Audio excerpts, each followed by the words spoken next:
So, when you hear the word survival, what pops into your head?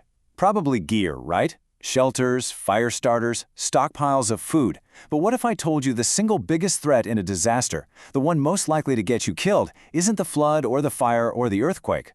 What if it's the very wiring inside your own head? Today, we're going to unpack the 7 psychological plagues that can turn a survivor into a statistic.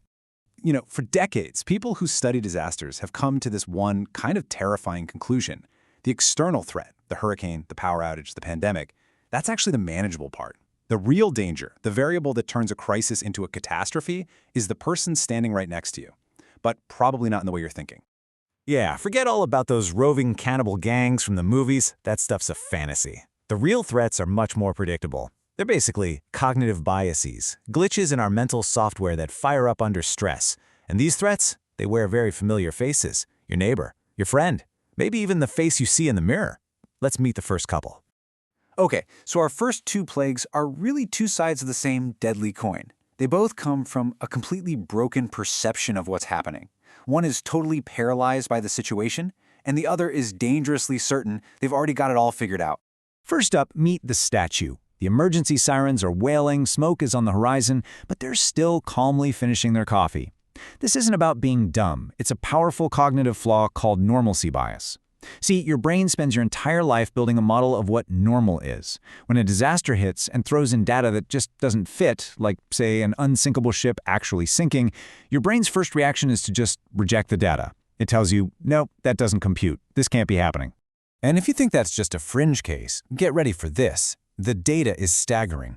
In a life-threatening emergency, a full 80% of people do absolutely nothing. They freeze. First responders have a name for this: negative panic. And it kills way more people than the screaming, stampeding panic you see in movies. This, right here, is the default human response. The Titanic is the perfect, tragic example of normalcy bias in action.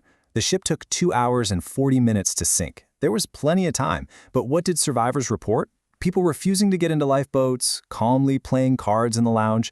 Their brains simply could not update their model of reality fast enough to accept that the unsinkable was, in fact, sinking. Over 1,500 people died because of this one cognitive bug.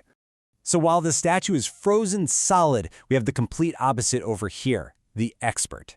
This is the guy who's maybe watched a couple of survival videos on YouTube and is now completely convinced he can lead everyone to safety. This is the Dunning-Kruger effect live and in person. The less someone actually knows about something, the less aware they are of just how little they know. It's a recipe for disaster. So how do you survive the statue and the expert? Well, first, to combat your own inner statue, you have to pre-plan.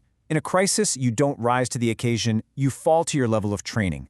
Second, if you see danger, act. Don't wait around for everyone else to agree with you. And for dealing with the expert, be deeply, deeply suspicious of absolute certainty. Real expertise sounds like doubt. False expertise sounds like a TED Talk. All right, so let's say people finally do start moving. What happens next? Well, our next 2 plagues are dangerous for a whole different reason. It's not just about what they do, it's because their behavior is wildly contagious. You ever walk into a room and you can just feel the tension? That's the siren at work. And it's not some kind of sixth sense, it's pure neurology. Your brain is equipped with these things called mirror neurons, and their job is to make you feel the emotions you see in other people. So when the siren starts to panic, their fear literally bypasses your rational brain and triggers your own fight-or-flight response. Fear, quite literally, spreads faster than facts. And that contagious fear leads us straight to the locusts. Y'all remember this one, right? The great toilet paper crisis of 2020? That wasn't about a real shortage of toilet paper. It was about a perceived shortage, and it was driven by competitive hoarding. It's pure game theory. If I think you're going to go out and hoard, my most logical move is to hoard first to beat you to it. And that creates this vicious feedback loop where the fear of scarcity creates actual scarcity.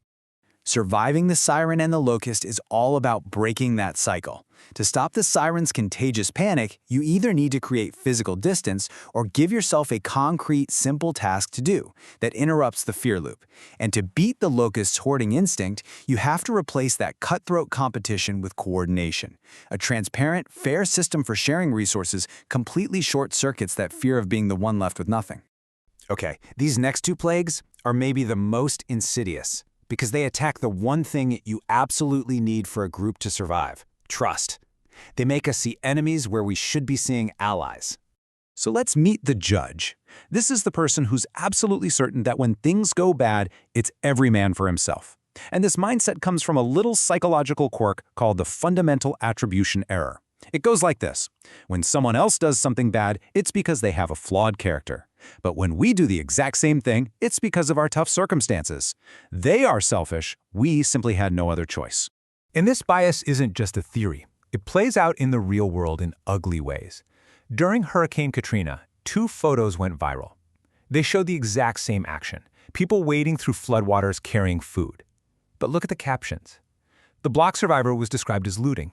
The white survivors were finding supplies. Same behavior, totally different judgment. The judge is wired to see the worst in other people, especially if they don't look like us. Now, on the total opposite end of the spectrum from the judge's paranoia, you've got the cowboy. This person is all action, rushing in to be the hero. But there's a huge critical difference between actually helping and just playing the hero. See, professionals call this the heroism hazard. When untrained people try to perform rescues, they often become what's called secondary victims, which just puts more strain on the real rescuers. In these situations, good intentions can literally get more people killed. So, how do we handle the judge's paranoia and the cowboy's recklessness? To counter the judge, use data. Decades of disaster research show that the vast majority of people are actually helpful and cooperative in a crisis. You build trust with actions, not just words. And to deal with the cowboy, both in others and in yourself, the answer is simple. Train before the disaster hits. Know your limits, because sometimes the most heroic thing you can do is stay out of the way. Okay, we've met the statue, the expert, the siren, the locust, the judge, and the cowboy. 6 human archetypes that make every disaster deadlier. But who's the 7th? Who is the final and most dangerous plague of them all? The source material on this is brutally clear. The final plague isn't some monster out there in the dark, it's much, much closer. In fact, the call is coming from inside the house. The 7th and final plague is the person you see in the mirror. And here it is. This is the single most important takeaway from this entire explainer. These 6 plagues, they aren't other people.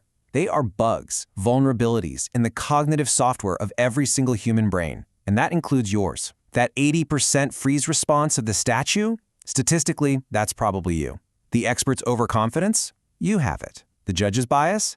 That's the default setting for all of us. When you were listening to these descriptions and thinking, oh, I know someone just like that, you were literally being the judge. So, what do we do? What's the solution? Well, it's not a bigger knife or a better bug-out bag. It's something called metacognition. It's the ability to think about your own thinking. To catch yourself freezing up and force yourself to move. To feel that wave of panic but make the conscious choice not to spread it. To question your own certainty.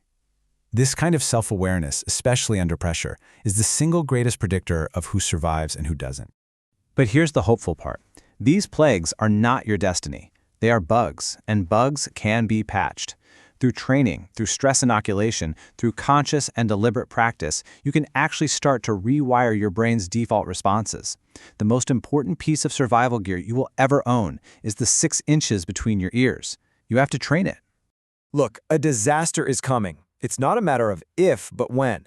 And when it gets here, knowing what you now know about how your own mind works, you have a choice to make. Will you be a carrier of these cognitive plagues, spreading them to everyone around you? Or will you be a true survivor, someone who has done the hard work to overcome them? The choice is yours.